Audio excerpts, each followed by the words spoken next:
Elon Musk does not want you to see the following videos because they make him look pretty bad, but I'm gonna play them anyways. Elon Musk spent all night trying to thwart this video in the Twitter algorithm, trying to suppress this video on the platform that he owns, but we're not on Twitter. We're on YouTube, where I have free reign to play any video I want, so I'm gonna take advantage of that. I'm gonna show you what democracy looks like, and I'm gonna show you some angry attendees of a town hall in Roswell, Georgia, who were calling Musk and Trump out by name. They were saying, in our Constitution, the Founding Fathers did not want a dictator. They make the argument very coherently, and this congressperson, this representative who's just disgusting, he steps on every single landmine possible. I don't think I've ever seen a politician try to walk through a minefield and step on every single landmine. I mean, they're already mad at him, and the dude brings up January 6th. So they boo him even more. And then he decides to shit on Biden. So they boo him even more. This dude won a plus 30 Republican district,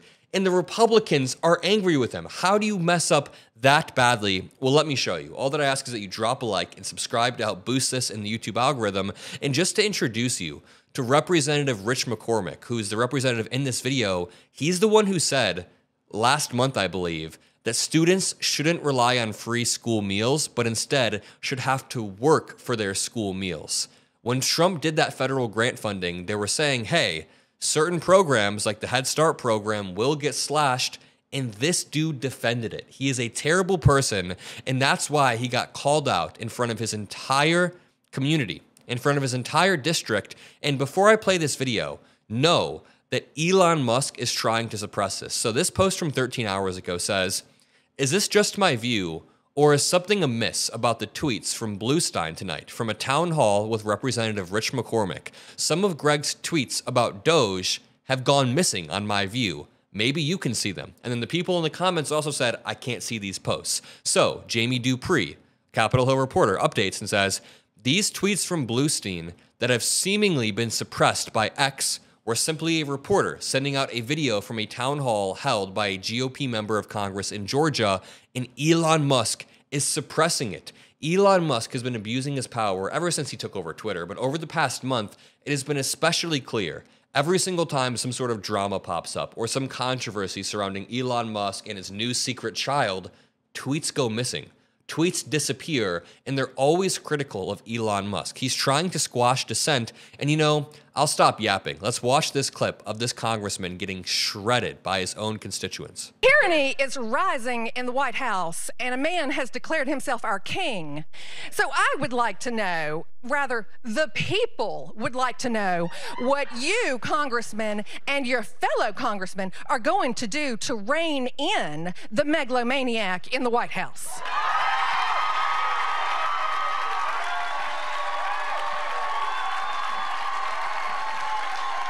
A lot of cheering.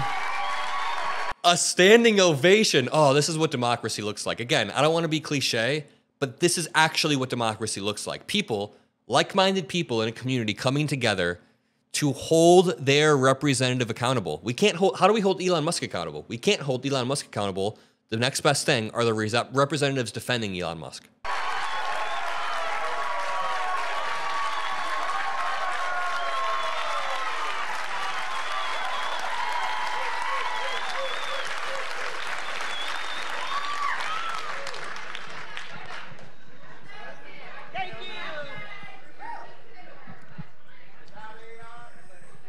I'm not going to give you my best foghorn leghorn response to that.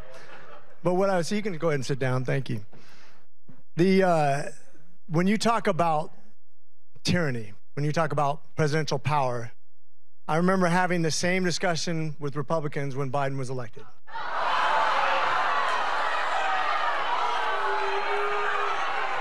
The funny thing is, you're sitting here and a lot of you would probably say those January 6s who are yelling just as loud as you, who are upset just. Again, never in my life have I seen a politician walk through a minefield and step on every single landmine possible. Like, dude, read the room. It's already a room that is displeased with you. It's already a room that is not happy with the current administration, and they ask you a question about it, and your response is to pivot to the previous administration. You're going to talk about what Biden was doing 4 years ago when he took office and conversations that you were having. And then after the crowd groans at that, they clearly didn't like that. He then compares them to the J6ers. He says, hey, you guys are getting awful loud here. I'm sure you guys criticize the J6ers, but you have more in common. Dude, you can't step on every single landmine. And you know, CNN cuts the clip off there, but I have attained the rest of the clip and you can see them continue to boo him. Listen closely. When you talk about tyranny, when you talk about presidential power, I remember having the same discussion with Republicans when Biden was 6s who are here, and a lot of you would probably say those January 6s who are yelling just as loud as you. So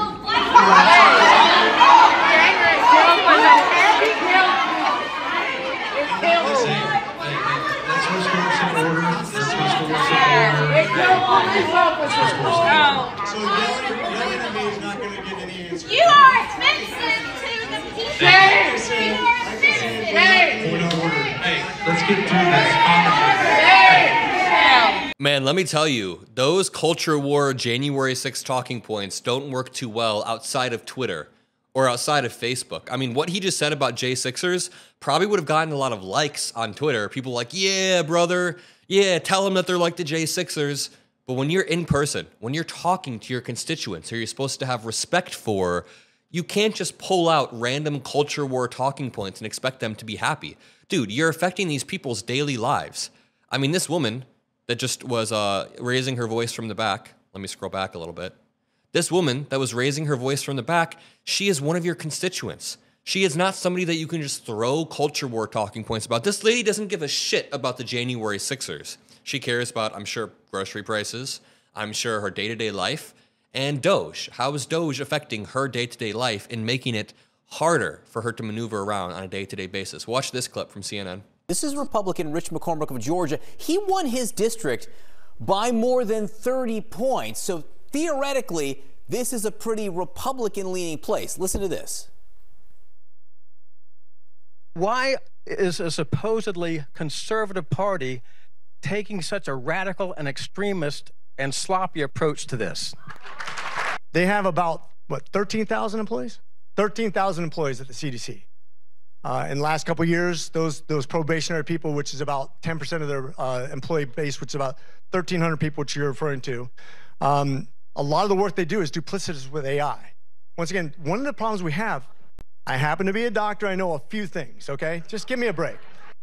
Oh, great strategy. Start getting combative with your constituents and reminding them that you're a doctor and that you know more than them, even though you're the one running defense for the guy who wants to cut the National Institute of Health, who wants to cut CDC funding, cut off communications between all of these branches. I digress. I think the main point here is, well, number one, how does someone with such a lack of social awareness become a representative? It seems like he really couldn't read the room in that moment. But number two, people are not happy with what Elon Musk is doing because Elon Musk, in his quest for power, is taking power away from the average voter. And I'll explain exactly how. Actually, let them explain first, because this person puts it perfectly. You can go and yell all you want, but I can't understand 10 people, let alone 100 people at once. They said the budget, not the president. And you are doing us a disservice to set that down and not stand up for us. And Okay, really quickly, what she said is Congress sets the budget, not the president. You are doing us a disservice by setting that down. And the reason is, when constituents vote in a representative, of course, it's so that they could be represented. Of course, it's so that they could be represented in Congress. Now, when that representative begins to cede their ability to appropriate money to Elon Musk and to the executive branch, it takes power away from the voters, from the constituents. These people voted so you could set an agenda in their favor, so you could allocate money in their favor. Now Elon Musk is going to come in and unilaterally begin to slash some of that money you've allocated, and you're not going to stick up for your constitutional duty. Congress constitutionally has the power of the purse, meaning they can appropriate funds.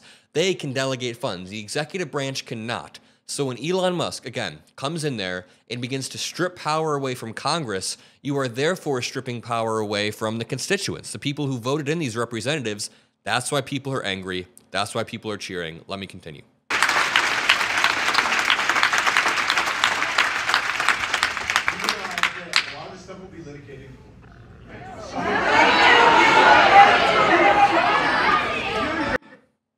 He said a lot of this stuff will be litigated in court, and they did not like that answer.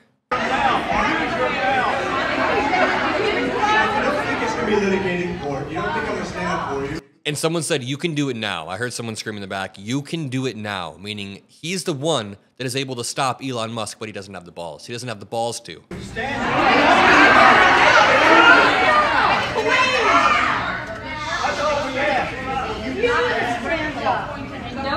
So we're gonna have a town hall. Someone said, you need to stand up, and someone else with a southern accent, a Georgia accent, said, and don't bend over for them. These people are fed up. Americans are fed up, and I just want to end off with this thought. When all of our institutions are being taken over by Elon Musk and Donald Trump and all of their little cronies, their tech bros, what stands at the end of the day are individuals, people holding the line at an individual level, and also communities like this one. So you're not powerless. You're not even close to powerless. Not only can you do a form of online activism where you're sending out tweets, you're spreading the message about Ukraine and about Trump and about all of this stuff, but there's also in real life opportunities to show that you care about your local community. Local organizing is incredibly important. So imagine this. Imagine a reality where all across the country, constituents demand that their representative holds a town hall. And then all across the country, Republicans like this guy begin holding town halls. And at every single town hall, there are reporters and it's being live streamed to YouTube. What if, imagine my channel or MeidasTouch is live streaming all of these different town halls.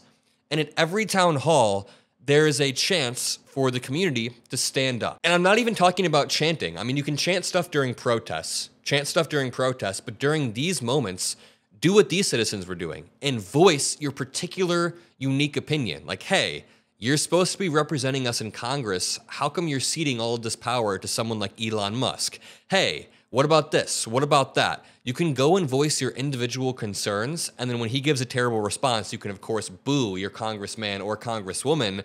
But just imagine a reality where all across the country, we have viral clips of congressmen and women being sort of booed out of their own district. This is what democracy looks like. So drop a like, subscribe. Have a great rest of your day, and I'll see you in the next one. Peace out.